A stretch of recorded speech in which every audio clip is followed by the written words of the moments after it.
Well, welcome again to State Government, Chapter 11, Section 2. Today we're going to be talking about the state legislatures. Woo-hoo, right? Can't get too excited about state legislatures, everyone. Here we go. First slide.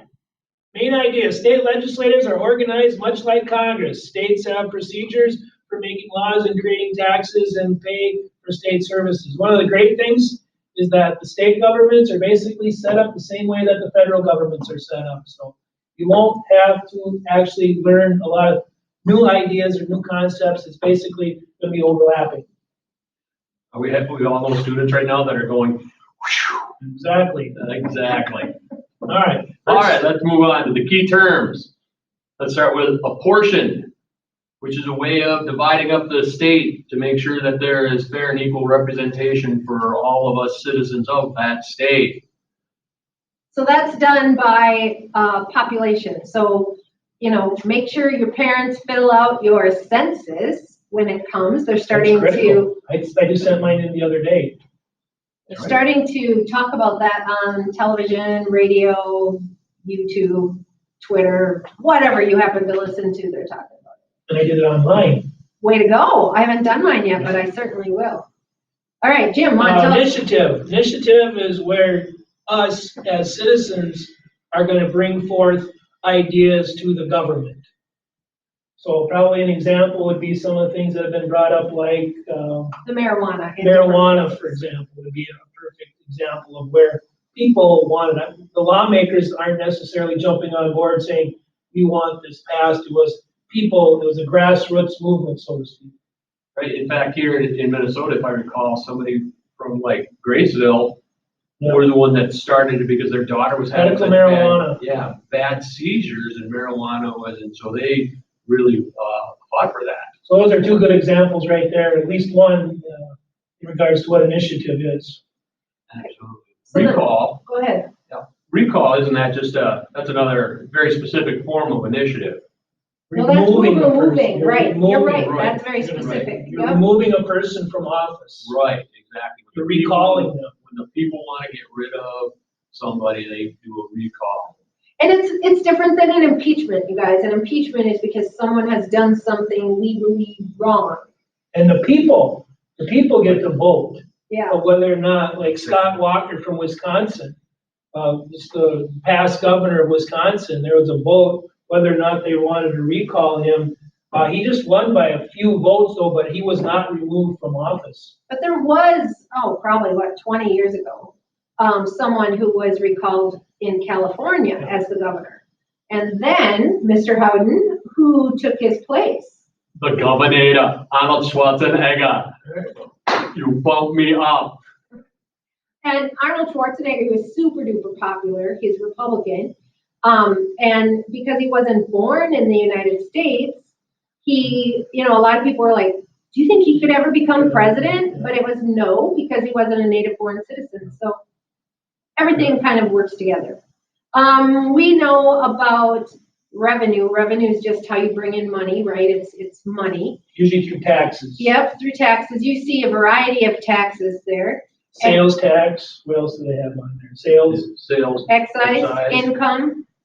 And then bonds. Bonds that's like money that they borrow from the public. People put their own money in as an investment, and then the government borrows from that pot of money, and then they pay interest on it. So then people, that's what they get back. That's how they earn money on a bond.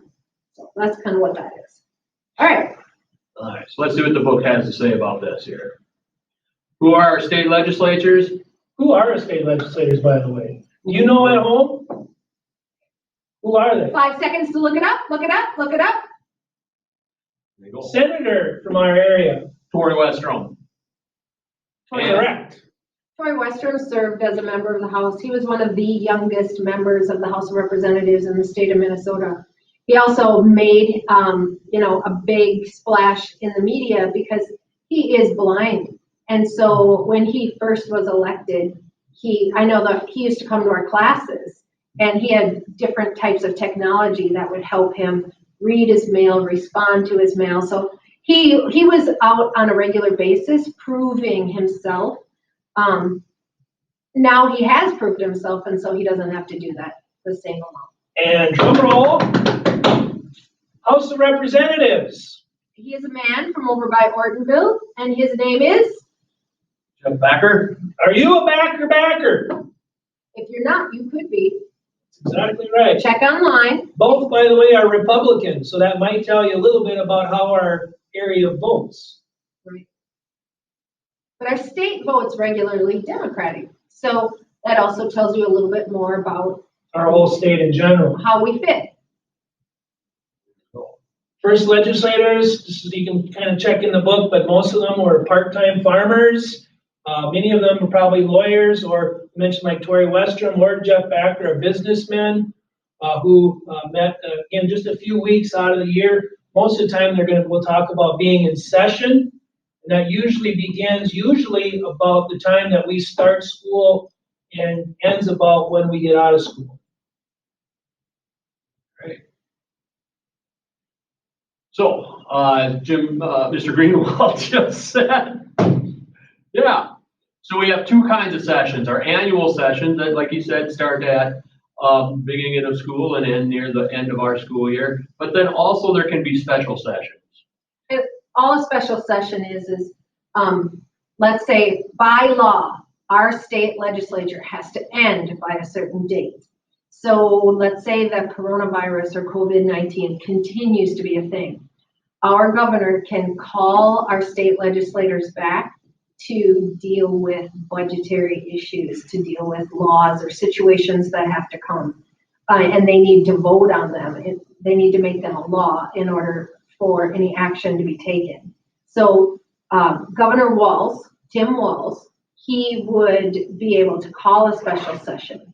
And he's the only one with that power. However, he can, our leaders can go to him and ask for a special session to be called. So that's what a special session is. Again, you mentioned this earlier, Ms. Rinkenberger, about representation. Seats are apportioned or divided among the districts. And again, you had mentioned it's based on population. Again, that's usually redistributed, again, every 10 years by the census. And that's why filling out your census is very important. So we have an idea of how many people are going to be a certain area. Can you gerrymander inside of a state to make apportionment, or are we kind of pretty solidly geographically locked into? This is something I just don't know, but I believe we're geographically locked, but. They do change the borders. I know in the Senate, in the Senate, they changed over a little bit because of some different ideas as far as the districts changing. And I know our district ended up going more towards Alexandria in that area. And so I know it has happened, but I don't know how often they actually go through to it. Well, and I believe that there are states that do some gerrymandering within their state legislature or how they do it. But Minnesota tends not to be one of those states, which we can all be grateful for. And so I think it can happen, but that it doesn't happen necessarily here. Right, it could, 10th Amendment stuff. Yeah. All right. Okay, so representation, like we said, seats are apportioned, divided among districts. Those are based on population. I would think that shift in population, like as the metro area gets larger, there'll be, more representation there and whatnot, so. And if people out in the country get frustrated because they don't feel like they're heard by our legislators, and that's true. We work in a statewide union, and there are people within our union that feel like outstate teachers don't get the same representation as those down in the metro. And it's probably true, but if you're looking at the principles of democracy, that's going to happen. That's going to happen. There you go. Okay, how about a referendum? This is a process by which laws are referred to voters to approve or reject. I think a lot of times we end up hearing about referendums. For example, the state, or I should say, our school district, we get to vote on whether or not we want to approve levies.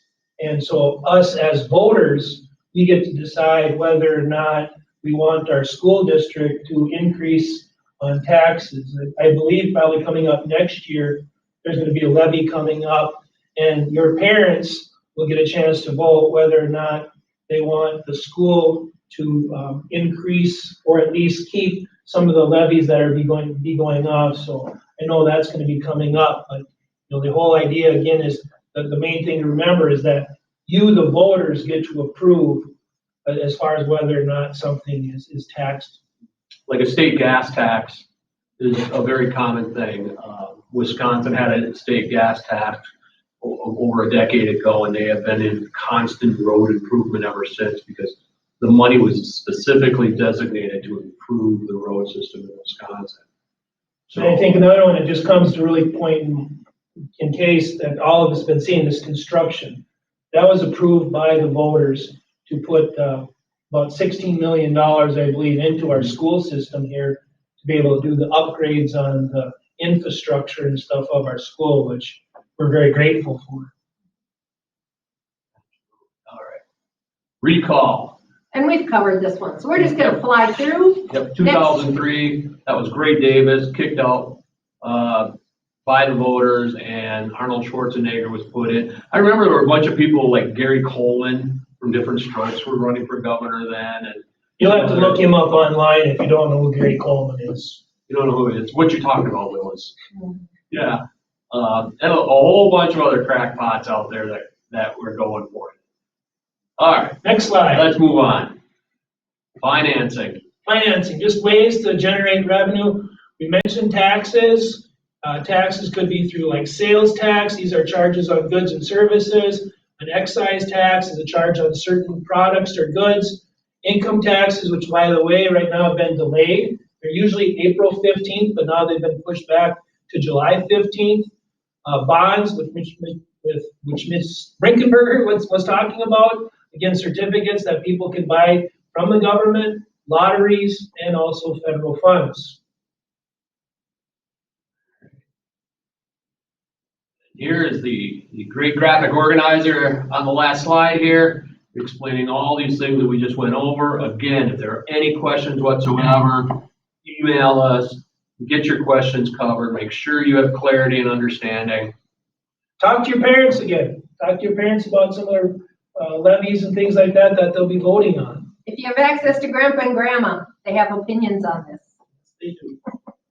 We'll see you next time. All right, have a good day.